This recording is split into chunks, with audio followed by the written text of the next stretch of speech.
दोस्तों, शांति निकेतन के उस विशाल और भव्य हॉल में जहां आज शहनाइयों की गूंज होनी चाहिए थी, वहां इस वक्त एक अजीब सी खामोशी और डर का माहौल पनप रहा है।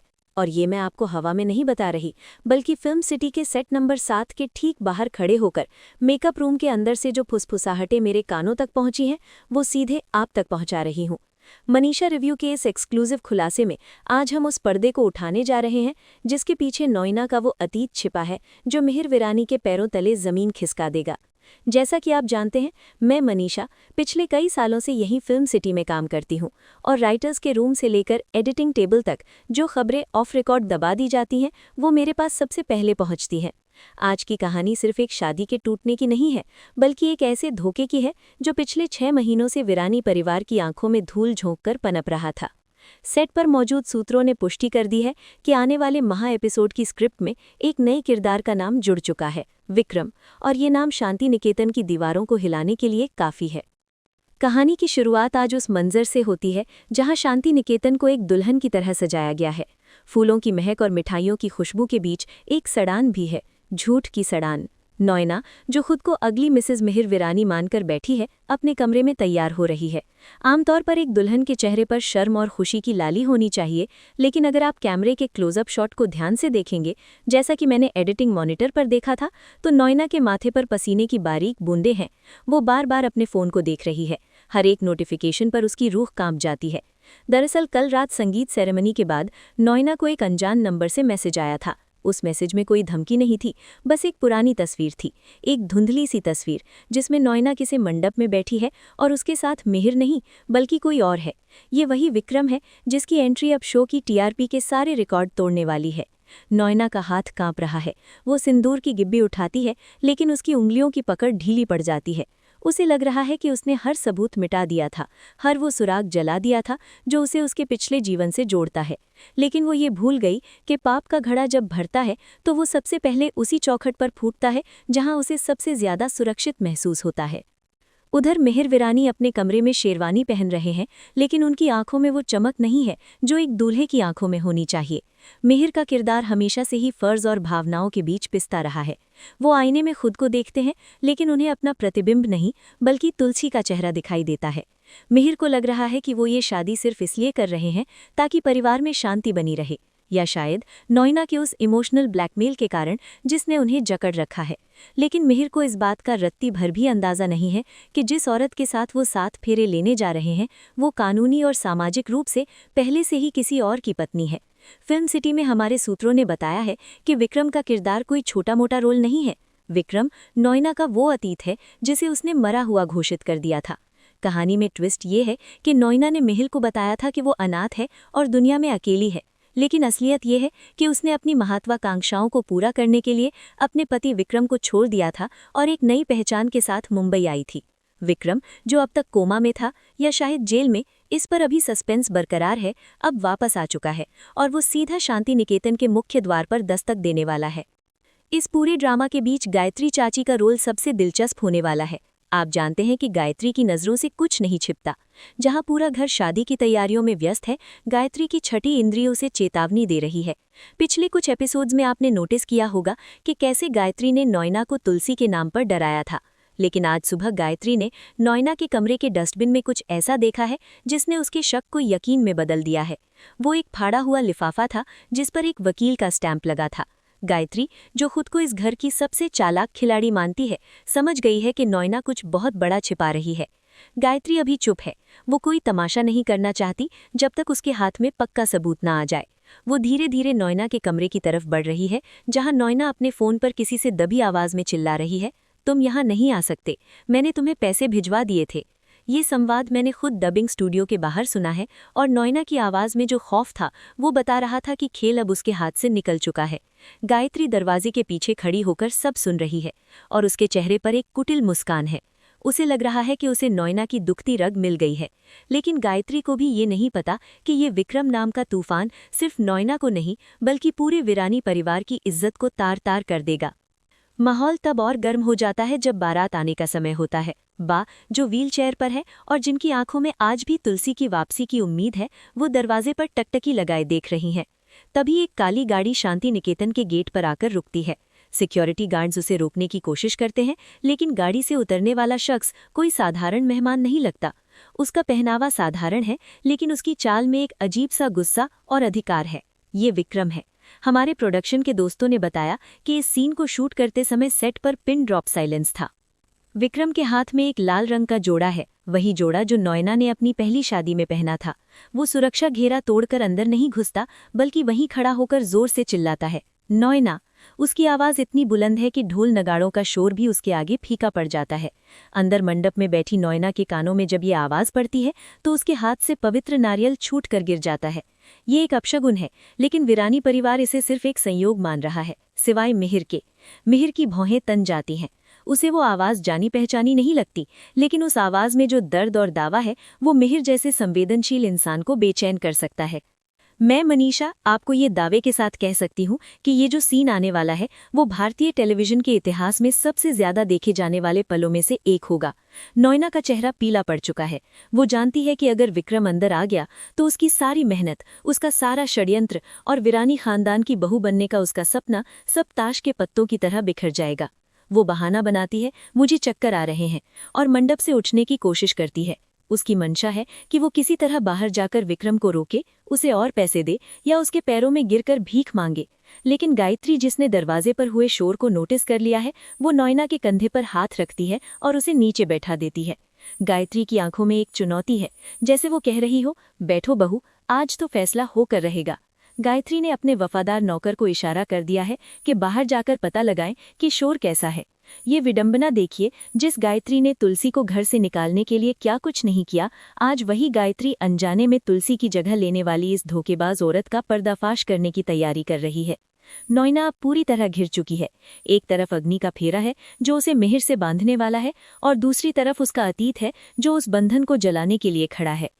इधर विक्रम गेट पर खड़ा तमाशा नहीं बना रहा, वो इंतजार कर रहा है। उसके पास सिर्फ वो लाल जोड़ा नहीं है, बल्कि उसके पास एक मैरिज सर्टिफिकेट भी है। और सबसे चौंकाने वाली बात जो मुझे स्क्रिप्ट सुपरवाइजर से पता चली है वो ये है कि विक्रम अकेला नहीं आया है, उसके साथ एक छोटा बच्चा भी है। जी हाँ, आपने सही सुना। ये जानकारी अभी तक किसी भी चैनल या पोर्टल के पास नहीं है। ये सिर्फ मनीषा रिव्यू के दर्शकों के लिए है। वो बच्चा जो शायद 5 या 6 साल का है, विक्रम की उंगली थामे खड़ा है। क्या ये बच्चा नॉयना का है? अगर हाँ, तो ये शो की पूरी डायनामिक्स को बदल कर रख देगा। मिहिर, जो बच्चों से बेहद प्यार करता है और जिसके लिए परिवार ही सब कुछ है, वो इस धोखे को कभी बर्दाश्त नहीं कर पाएगा कि नॉयना ने न सिर्फ अपनी शादी छिपाई, बल्कि अपनी ममता, अपने बच्चे को भी छिपाया। नॉयना ने मिहिर के सामने खुद को एक बेचारी अबला नारी के रूप में पेश किया था, जिसने जीवन में सिवाय दुख के कुछ नहीं देखा। लेकिन गेट के बाहर खड़ा वो सच बता रहा है कि नॉयना एक पत्थर दिल माँ है, जिसने वीरानी हाउस के ऐश्वर्य के लिए अपने ही खून को ठुकरा दिया था। जैसे जैसे पंडित जी मंत्र पढ़ना शुरू करते हैं, नॉयना का दुम घुटने लगता है। उसे हर मंत्र एक शाप जैसा लग रहा है। बाहर खड़ा विक्रम अब और इंतजार करने के मूड में नहीं है। वो गार्ड को धक्का देकर अंदर की तरफ बढ़ता है। वीरानी हाउस के आंगन में जब वो कदम रखता है तो हवा का रुख बदल जाता है, दिए फड़फड़ाने लगते हैं। ये एक क्लासिक सिनेमैटिक मोमेंट है जिसे डायरेक्टर ने बहुत ही बारीकी से फिल्माया है। विक्रम की नज़र सीधे मंडप पर पड़ती है, जहां नॉयना का चेहरा घूंघट में है, लेकिन विक्रम अपनी पत्नी को हजारों की भीड़ में भी पहचान सकता है। वो आगे बढ़ता है और उसका रास्ता रोकने के लिए कोई और नहीं बल्कि मिहिर का बेटा गौतम आता है। गौतम, जो नॉयना को पसंद नहीं करता लेकिन अपने पिता की खुशी के लिए चुप है, वो विक्रम से पूछता है, कौन हो तुम और यहाँ तमाशा क्यों कर रहे हो? विक्रम की आंखों में आंसू हैं, लेकिन आवाज में आग। वो कहता है, तमाशा मैं नहीं, वो औरत कर रही है जो तुम्हारे बाप के साथ मंडप में बैठी है। ये डायलॉग पूरे हॉल में गूंज जाता है। सन्नाटा ऐसा कि सुई गिरने की आवाज भी सुनाई न दे। पंडित जी मंत्र पढ़ना बंद कर देते हैं। मिहिर खड़ा हो जाता है। उसके चेहरे पर सवालिया निशान है। वो नॉयना की तरफ देखता है, उम्मीद करता है कि नॉयना इसका विरोध करेगी, चिल्लाएगी कि ये झूठ है। लेकिन नॉयना क्या, वो तो बुत बनी बैठी है, क्योंकि वो जानती है कि विक्रम के पास जो सबूत है उसके आगे उसका हर झूठ बौना है। ये तो बस शुरुआत है। कहानी का असली मोड़ तब आता है जब विक्रम अपनी जेब से एक फोटो निकालता है और उसे हवा में लहराता है। वो फोटो जिसमें नॉयना एक अस्पताल के बिस्तर पर है और उसकी गोद में वही बच्चा है जो आज विक्रम के साथ खड़ा है। गायत्री, जिसने अब तक दर्शक बनी हुई थी, सबसे पहले उस फोटो को लपकती है। जैसे ही गायत्री वो तस्वीर देखती है, उसके पैरों तले से भी जमीन खिसक जाती है, क्योंकि उस तस्वीर में नॉयना के गले में जो मंगलसूत्र है वो वीरानी खानदान का नहीं बल्कि किसी और परंपरा का है। गायत्री की नज़र नॉयना पर पड़ती है और पहली बार गायत्री को नॉयना पर गुस्सा नहीं बल्कि घिन आती है। लेकिन मिहिर अभी भी शांत है। ये मिहिर की शांति तूफान से पहले की शांति है। वो धीरे धीरे मंडप से नीचे उतरता है और विक्रम के पास जाता है। वो विक्रम की आंखों में देखता है। एक मर्द दूसरे मर्द की आंखों में सच्चाई तलाश रहा है। वो पूछता है, क्या सच है? विक्रम जवाब नहीं देता। वो बस उस बच्चे को आगे कर देता है। बच्चा मासूमियत से पूछता है, पापा, माँ घर कब चलेंगी? वो बच्चा विक्रम को नहीं बल्कि मिहिर के पीछे खड़ी नॉयना की तरफ इशारा कर रहा है। माँ शब्द सुनते ही शांति निकेतन की दीवारों में जैसे दरार पड़ जाती है। मिहिर पलटकर नॉयना को देखता है। नॉयना अब घूंघट हटा चुकी है। उसकी आंखों में आंसू हैं, लेकिन ये आंसू पछतावे के नहीं बल्कि पकड़े जाने के डर के हैं। ये वो पल है जहां से कहानी एक नया मोड़ लेगी, और मेरा अनुभव कहता है कि ये खुलासा मिहिर को वापस उसी दौराहे पर लाकर खड़ा कर देगा जहां उसे फिर से अपनी अंतरात्मा की आवाज़ सुननी होगी। दोस्तों, उस मासूम बच्चे की जुबान से निकला माँ शब्द शांति निकेतन के हॉल में किसी बम विस्फोट से कम नहीं था। जहां एक पल पहले शहनाइयों की धुन थी, अब वहां सिर्फ उस बच्चे की सिसकियां गूंज रही हैं। मैं आपको बता दूं कि सेट पर मौजूद स्पॉट बॉयज और लाइटमैन तक की आंखों में इस सीन को शूट करते वक्त नमी आ गई थी, क्योंकि उस बच्चे की एक्टिंग इतनी नेचुरल थी कि लग ही नहीं रहा था कि ये कोई टीवी शो है। मिहिर, जो अब तक बुत बना खड़ा था, अचानक हरकत में आता है। उसकी निगाहें उस बच्चे पर जम जाती हैं जो अपनी नन्ही उंगलियों से नॉयना की साड़ी का पल्लू पकड़ने की कोशिश कर रहा है। लेकिन यहाँ नॉयना का जो रूप सामने आता है वो किसी भी पत्थरदिल इंसान को भी शर्मसार कर दे।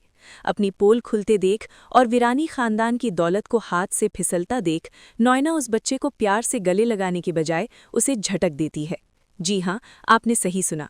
नॉयना उस मासूम को धक्का देती है और चिल्लाती है, दूर रहो मुझसे, मैं तुम्हें नहीं जानती, ये आदमी झूठ बोल रहा है, ये मुझे ब्लैकमेल करने आया है। नॉयना का ये व्यवहार ही उसकी सबसे बड़ी गलती साबित होता है। मिहिर वीरानी, जिसे दुनिया राम जैसा मानती है, वो झूठ बर्दाश्त कर सकता है, धोखा बर्दाश्त कर सकता है, लेकिन एक माँ द्वारा अपने ही बच्चे को ठुकराते हुए देखना उसके बर्दाश्त के बाहर है। मिहिर की आंखों में जो अभी तक सवाल थे, अब उनमें अंगारे सुलगने लगते हैं। वो तेजी से आगे बढ़ता है और उस गिरते हुए बच्चे को थाम लेता है। ये सीन इतना सिंबॉलिक है। एक तरफ वो औरत है जिसने इस बच्चे को जन्म दिया लेकिन ठुकरा दिया, और दूसरी तरफ मिहिर है जिसका इस बच्चे से कोई खून का रिश्ता नहीं है, फिर भी उसने उसे सहारा दिया। फिल्म सिटी के सूत्रों के अनुसार इस सीन के बाद मिहिर का एक बहुत ही लंबा और दमदार मोनोलॉग है जो राइटर्स ने खास तौर पर दर्शकों के दिलों को झकझोरने के लिए लिखा है। मिहिर नॉयना की आंखों में आंखें डालकर पूछता है, अगर ये झूठ बोल रहा है तो इस बच्चे की आंखों में तुम्हारे लिए वो पहचान क्यों है? एक बच्चा अपनी माँ की खुशबू को, उसके स्पर्श को कभी नहीं भूलता। नॉयना, तुम दुनिया से झूठ बोल सकती हो, मुझसे झूठ बोल सकती हो, लेकिन इस मासूम की रूह से झूठ नहीं बोल सकती। तभी वहां खड़ा विक्रम एक और धमाका करता है। वो अपनी जेब से अपना फ़ोन निकालता है और एक वीडियो प्ले करके सबके सामने कर देता है। उस वीडियो में नॉयना अस्पताल के बिस्तर पर है, विक्रम उसके पास बैठा है और वे दोनों उस नवजात बच्चे के नामकरण की बातें कर रहे हैं। वीडियो में नॉयना हंस रही है, खुश दिख रही है। ये वीडियो उस झूठ के ताबूत में आखिरी कील साबित होता है जो नॉयना ने रचा था कि उसका अतीत दुखद था या वो अकेली थी। गायत्री, जो अब तक सिर्फ तमाशा देख रही थी, अब अपना मौका नहीं गंवाती। वो आगे आती है और नॉयना के चेहरे पर एक जोरदार तमाचा जड़ती है। ये थप्पड़ सिर्फ गायत्री के गुस्से का नहीं बल्कि पूरे वीरानी परिवार के विश्वासघात का प्रतीक है। गायत्री चिल्लाती है, तूने हमारे घर को अपवित्र कर दिया। हम तुझे अपने घर की लक्ष्मी बनाने चले थे और तू तो एक ठग निकली जिसने अपने ही सगे बेटे को मरा हुआ बता दिया। सेट से लीक हुई खबरों की माने तो यहाँ पर नॉयना का किरदार गिड़गिड़ाने के बजाय एक खतरनाक मोड़ लेता है। जब उसे लगता है कि अब उसका खेल खत्म हो चुका है तो वो अपना असली रंग दिखाती है। वो अपनी वरमाला उतारकर जमीन पर फेंक देती है। उसके चेहरे से वो सती सावित्री वाला नकाब हट जाता है और सामने आती है एक लालची और प्रतिशोध से भरी औरत। वो हंसने लगती है, एक ऐसी हंसी जो पागलों जैसी है। वो कहती है, हाँ, ये मेरा बेटा है और ये मेरा पति है, लेकिन मैंने ये सब क्यों किया? क्योंकि मैं गरीबी से तंग आ चुकी थी। मुझे ये महल चाहिए था, मुझे वीरानी नाम चाहिए था। और मिहिर, तुम भी क्या दूध के धुले हो? तुम भी तो अपनी पहली पत्नी तुलसी को भूलकर मुझसे शादी करने को तैयार थे। जब तुम अपने अतीत से आगे बढ़ सकते हो तो मैं अपने अतीत को मिटा क्यों नहीं सकती? नॉयना का ये तर्क हालांकि कुतर्क है, लेकिन ये मिहिर को अंदर तक घायल कर देता है। उसे एहसास होता है कि अपनी तन्हाई को भरने की जल्दबाजी में उसने कितनी बड़ी गलती कर दी थी। इस हाई वोल्टेज ड्रामा के बीच बा, जिनकी तबीयत पहले ही नासाज चल रही थी, अपनी व्हीलचेयर पर ही बेहोश होने लगती हैं। घर में अफरा तफरी मच जाती है। बा का गिरना हमेशा से इस शो में एक बड़े अपशकुन का संकेत रहा है। डॉक्टर को बुलाया जाता है, लेकिन शादी का मंडप अब एक युद्ध के मैदान में बदल चुका है। विक्रम अपने बच्चे को गोद में उठाता है और मिहिर से कहता है, मिहिर बाबू, मुझे आपकी दौलत नहीं चाहिए थी, मुझे बस मेरी पत्नी चाहिए थी। लेकिन आज देख लिया कि जो औरत अपने बच्चे की नहीं हो सकी, वो आपकी क्या होगी। मैं जा रहा हूँ, लेकिन याद रखना, आपने एक शैतान को अपने घर में पनाह दी थी। विक्रम का मुड़ना और जाना नॉयना को पूरी तरह अकेला कर देता है। अब नॉयना के पास न अतीत है न वर्तमान। लेकिन कहानी यहाँ खत्म नहीं होती दोस्तों। अभी तो वो हिस्सा आना बाकी है जो आपके रोंगटे खड़े कर देगा। मनीषा रिव्यू को पता चला है कि स्क्रिप्ट के अगले हिस्से में पुलिस की एंट्री होने वाली है। नहीं, पुलिस को विक्रम ने नहीं बुलाया, बल्कि पुलिस को बुलाया है मिहिर के बेटे गौतम ने। गौतम ने नॉयना के खिलाफ फ्रॉड और धोखाधड़ी का केस दर्ज करवा दिया है। जब पुलिस की जीप का सायरन बजता है तो नॉयना की हेकड़ी निकल जाती है, उसे हथकड़ी पहनाई जाती है। जाते जाते नॉयना मिहिर को एक ऐसी धमकी देती है जो आने वाले एपिसोड्स की रूपरेखा तय करेगी। वो पुलिस की जीप में बैठते हुए चिल्लाती है, मिहिर वीरानी, आज तुमने मुझे घर से निकाला है, लेकिन याद रखना, तुम्हारी तुलसी कभी वापस नहीं आएगी। मैं जानती हूँ वो कहाँ है, लेकिन मैं मर जाऊंगी मगर तुम्हें कभी नहीं बताऊंगी। ये सुनकर मिहिर पागलों की तरह जीप के पीछे भागता है। कहाँ है तुलसी, बताओ मुझे। लेकिन जीप धूल उड़ाते हुए निकल जाती है।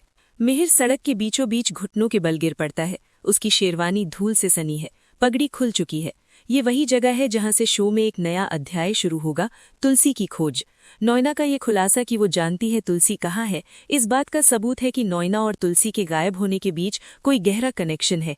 शायद नॉयना ने ही तुलसी को कहीं कैद करवा रखा था या उसे मजबूर किया था कि वो वापस ना आए। एडिटिंग रूम में मैंने इस सीन का रश देखा था, जहां बैकग्राउंड में वही पुराना दर्द भरा टाइटल ट्रैक बजता है। रिश्तों के भी रूप बदलते हैं। मिहिर का चेहरा आंसुओं से भीगा हुआ है, लेकिन उन आंसुओं में अब एक नई उम्मीद भी है। उसे पता चल चुका है कि तुलसी जिंदा है। उसकी अंतरात्मा सही थी, उसका इंतजार सही था।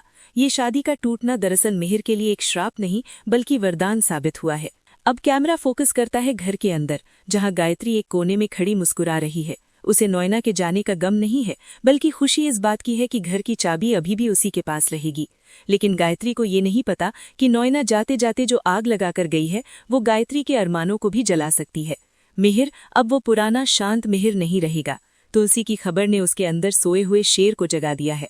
वो घर वापस आता है, मंडप की आग को पानी डालकर बुझाता है और प्रतिज्ञा करता है, जब तक मैं तुलसी को वापस नहीं लाता, मैं चैन से नहीं बैठूंगा।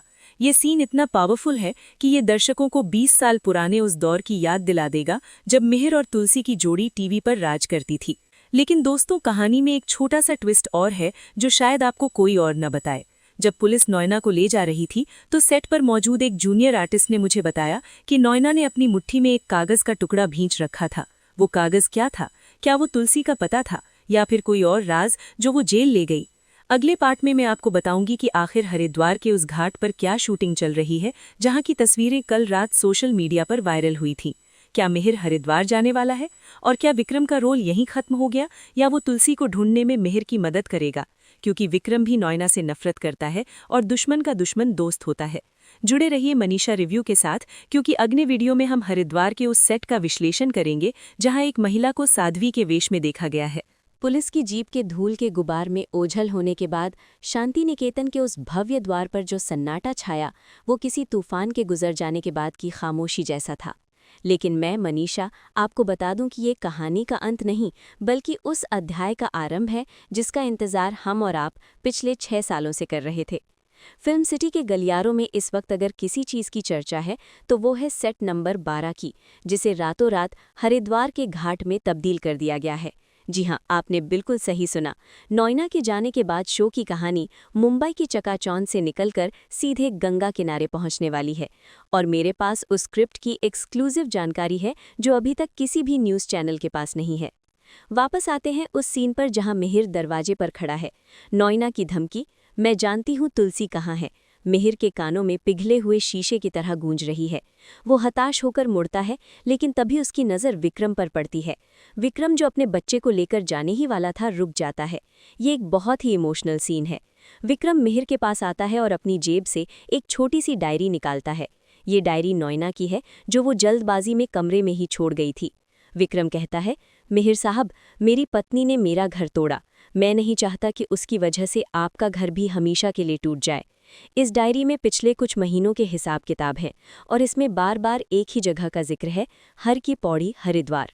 वो हर महीने वहाँ क्यों जाती थी ये तो मैं नहीं जानता, लेकिन शायद आपके सवालों का जवाब वहीं मिले। ये सुनते ही मिहिर के चेहरे पर जो भाव आते हैं उसे बयां करना मुश्किल है। जैसे किसी डूबते को तिनके का सहारा मिल गया हो। वो डायरी को सीने से लगा लेता है, मानो वो डायरी नहीं बल्कि खुद तुलसी हो। अब मैं आपको बताती हूँ उस बड़े ट्विस्ट के बारे में जो एडिटिंग टेबल पर मैंने देखा। जैसे ही मिहिर हरिद्वार जाने का फैसला करता है और अपनी पैकिंग शुरू करता है, कैमरा शिफ्ट होता है गायत्री चाची के कमरे की तरफ। गायत्री, जो अभी तक राहत की सांस ले रही थी, अब पसीने से तरबतर है। वो अपने फ़ोन पर किसी अनजान नंबर को डायल करती है और दबी जबान में कहती है, वो हरिद्वार आ रहा है। अगर उसने उसे देख लिया तो हमारा खेल खत्म। इससे पहले कि मिहिर वहां पहुंचे, उस साध्वी को वहां से हटा दो। ये संवाद इस बात का पक्का सबूत है कि गायत्री को शुरू से पता था कि तुलसी जिंदा है और शायद वो हरिद्वार में किसी आश्रम में है। गायत्री का ये डर दर्शकों को ये सोचने पर मजबूर कर देगा कि क्या तुलसी की याददाश्त चली गई है या फिर उसने खुद संन्यास ले लिया है। ये सस्पेंस टीआरपी को आसमान पर पहुंचाने वाला है। अब चलिए मैं आपको ले चलती हूँ सीधे उस लोकेशन पर जहाँ की शूटिंग की चर्चा मैंने शुरू में की थी। फिल्म सिटी के बाहरी इलाके में एक कृत्रिम नदी और घाट का सेट बनाया गया है। शाम का वक्त है, गंगा आरती की तैयारी चल रही है। हजारों दिए जल रहे हैं, घंटियों की आवाज़ गूंज रही है। इस भीड़ के बीच कैमरे का लेंस एक विशेष आकृति को ढूंढ रहा है।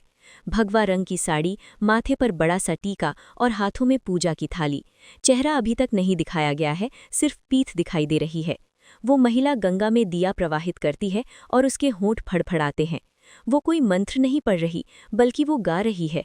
रिश्तों के भी रूप बदलते हैं। जी हाँ, वही धुन, वही आवाज़। जैसे ही ये सीन शूट हुआ, सेट पर मौजूद हर शख्स के रोंगटे खड़े हो गए। डायरेक्टर ने कट नहीं बोला और कैमरा धीरे धीरे उस महिला के चेहरे की तरफ घूमता है। हालांकि एपिसोड यहीं फ्रीज हो जाएगा, लेकिन मैं मनीषा आपको वो बता रही हूँ जो टीवी पर नहीं दिखाया जाएगा। वो चेहरा तुलसी का ही है, लेकिन उसकी आंखों में पहचान नहीं है। वो एक साध्वी के रूप में जीवन बिता रही है, दुनिया से कटी हुई, अपने अतीत से बेखबर। मिहिर जब हरिद्वार पहुंचता है तो उसका सामना सबसे पहले उसी भीड़ से होता है। वो पागलों की तरह हर घाट, हर आश्रम में तुलसी की तस्वीर दिखाकर लोगों से पूछताछ कर रहा है। उसका कुर्ता पसीने से भीगा है, बाल बिखरे हैं। ये वो मिहिर नहीं है जो एसी केबिन में बैठता है, ये वो प्रेमी है जो अपनी आत्मा को खोज रहा है। कहानी में एक दिल दहला देने वाला पल तब आता है जब मिहिर और वो साध्वी यानी तुलसी एक ही आरती में खड़े होते हैं। बीच में सिर्फ एक आरती की लौ का फासला है। मिहिर को एक जानी पहचानी खुशबू महसूस होती है। वो पलटता है, तुलसी? लेकिन तब तक साध्वी भीड़ में ओझल हो चुकी होती है। ये हिट एंड मिस का खेल अगले कुछ एपिसोड्स तक चलेगा, जो दर्शकों की उत्सुकता को चरम पर रखेगा। लेकिन दोस्तों, कहानी में एक और लेयर है। विक्रम का किरदार अभी खत्म नहीं हुआ है। मेरे सूत्रों के मुताबिक विक्रम भी हरिद्वार पहुंचने वाला है, क्योंकि उसे शक है कि नॉयना के कुछ गुर्गे अभी भी बाहर हैं जो मिहिर को नुकसान पहुंचा सकते हैं। विक्रम अब मिहिर का सारथी बनेगा, जैसे महाभारत में कृष्ण अर्जुन के बने थे। शो के मेकर्स अब रोमांस के एंगल को एक्सप्लोर करेंगे, जहां दो टूटे हुए दिल एक दूसरे का सहारा बनेंगे। और सोचिए, जब गायत्री को पता चलेगा कि मिहिर और तुलसी का मिलन बस होने ही वाला है, तो वो क्या करेगी? खबर है कि वो खुद हरिद्वार आने वाली है एक आखिरी चाल चलने के लिए। क्या वो तुलसी को मारने की कोशिश करेगी या फिर मिहिर के सामने कोई नया नाटक रचेगी? कुल मिलाकर, क्योंकि सास भी कभी बहू थी का ये नया ट्रैक भारतीय टेलीविजन के इतिहास में सुनहरे अक्षरों में लिखा जाएगा। नॉयना का पर्दाफाश होना तो बस एक झांकी थी, असली पिक्चर तो अब हरिद्वार के घाटों का शुरू होगी। मिहिर का अपनी तुलसी को वापस पाना सिर्फ एक रीयूनियन नहीं होगा, बल्कि ये उस भरोसे की जीत होगी जो कहता है कि सच्चा प्यार कभी नहीं मरता। मैं मनीषा वादा करती हूँ कि जैसे ही तुलसी और मिहिर का पहला आमना सामना शूट होगा, मैं सबसे पहले आपको उसकी अपडेट दूंगी।